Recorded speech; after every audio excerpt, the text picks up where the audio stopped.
What's going on, YouTube? Today we're talking about visual approaches. To put it simply, a visual approach is a request to fly a visual straight in while still under an IFR clearance. Over the next 9 minutes, I'm going to teach you everything you need to know about visual approaches.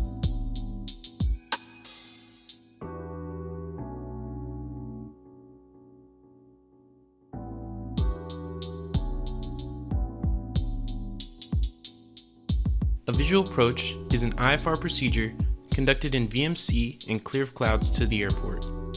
In most cases, visual approaches can greatly reduce a pilot's workload by allowing them to navigate visually directly to an airfield that they have in sight, as opposed to setting up and executing a complicated instrument approach procedure. Because of the reduced pilot workload during a period of time when pilots are most fatigued, visual approaches are typically the safest way to get into an airfield. Visual approaches also reduce controller workload by allowing them to maximize traffic flow during periods of high traffic volume. Despite all the benefits, there are a number of risks that are associated with visual approaches, the most common of which is misidentifying the runway to which you are cleared to land, especially at airfields with multiple parallel runways. Less common but more surprising is when the pilots misidentify the airfield entirely, like this 747 Dreamlifter that was initially cleared a visual approach to land at McConnell Air Force Base in Kansas, but landed at James Jabara Airport 9 miles north of the field. Visual approaches can actually increase pilot workload and errors when flying in poor weather conditions during periods of high traffic volume. In this situation, pilots may be expected to maintain visual separation from other traffic, establish a safe landing interval behind preceding traffic, and to remain clear of clouds. In this case, it might actually be easier and safer to just dial up the localizer and fly that on in, especially when clouds are low and visibility is poor. Let's get into the requirements to execute a visual approach. First of all, to be cleared a visual approach, the ceiling has to be at or above 1,000 feet and visibility 3 statute miles or greater. Once initiating the visual approach, you have to remain clear of clouds at all times. If you cannot maintain VMC, you need to contact ATC as soon as possible. Now, to get vectors to the visual approach, the ceiling at the airfield has to be 500 feet or greater than the min vectoring altitude, and a visibility of 3 statute miles must be observed. Now remember, the min vectoring altitude gives you 1,000 foot obstacle clearance or 2,000 foot of obstacle clearance in mountainous terrain. Now what that means is that sometimes you may find yourself in a gray area in which you have the legal weather requirements to shoot a visual approach, but the controller cannot give you vectors to that visual approach. In this case, you're going to have to fly a traditional approach like an ILS, localizer, or RNAV approach, get below the weather, and then once below the weather, you can report the field in sight and then commence your visual approach from there. When it comes to flying visual approaches to airports without weather reporting services, ATC must advise you that that airport does not have weather reporting services, but they can still clear you given that there's reasonable assurance that weather is going to at least be 1,003, or you're going to have that 500 foot clearance above the min vectoring altitude to get vectors to the visual approach. When it comes to traffic, one of 3 conditions must be met in order to clear an aircraft for a visual approach. The first condition is that you're number 1 in sequence, which means that there's no traffic between you and the runway that you want to land at. If there is traffic to follow, and you're shooting a visual approach to an NTA, then you're out of luck. You can't get cleared the visual approach. If there is an operating control tower, and the preceding aircraft is in sight, you must be told to follow that aircraft before you can be cleared the visual approach. What this means is that you can be cleared a visual approach without having the actual airfield in sight. If you report the preceding traffic in sight, that means that you can follow that traffic through the weather until you make visual contact with the airfield.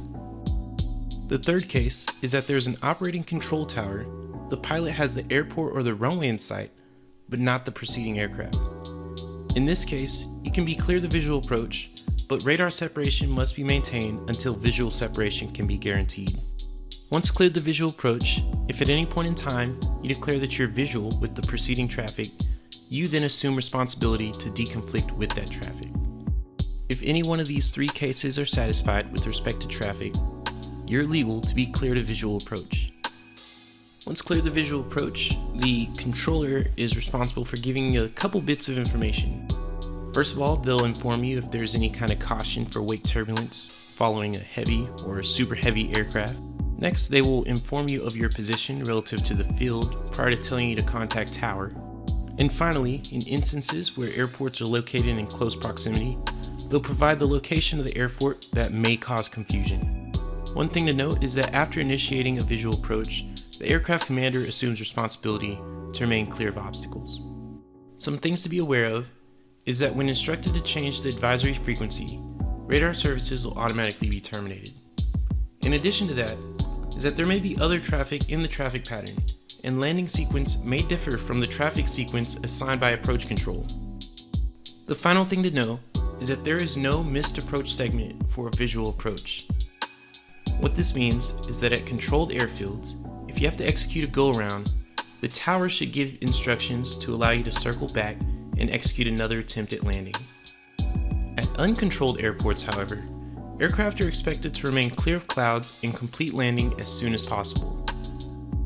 If for whatever reason you're unable to circle back and execute a landing, you're expected to remain clear of clouds and contact ATC as soon as possible for further clearance. In practice, the visual approach is an excellent tool to allow you to navigate to a new airfield, especially in those situations in which you have to snap divert to a new airfield and you just don't have time to set up an approach. As long as you see the airfield ahead of you, request vectors to the visual or request the visual approach, and there you have it, you're on your way. From the instructor's side, requesting a visual approach but having a student fly an actual approach could be a good training tool. If the student falls out of parameters into a situation which would traditionally require you to go missed approach, the IP can still take the plane, put them back on parameters, and then continue to let the student try that approach. And this gets me to my last point. Even though you're flying a visual approach, and even though one of the biggest benefits of flying a visual approach is that it reduces pilot workload, it's always really good technique to go ahead and back up that visual approach with a published approach procedure to that same runway. That's how you prevent yourself from being that guy that lands at the wrong runway, or, God forbid, the wrong airfield. But with that being said, that's all I got for you today. That is everything you need to know about flying a visual approach. Again, if you like this video, please like the video. If you're not subscribed and you enjoy the content that I've been putting out, please go ahead and hit the subscribe button as well as the bell icon so you get notified whenever I upload something new. And most importantly, please reward all the research and hard work that I put into these videos by sharing it with whoever you think needs it. Be sure to drop a comment if you have any suggestions for future videos or just want to give a shout out or engage with me. And with that being said, until next time, keep requesting those vectors of visual.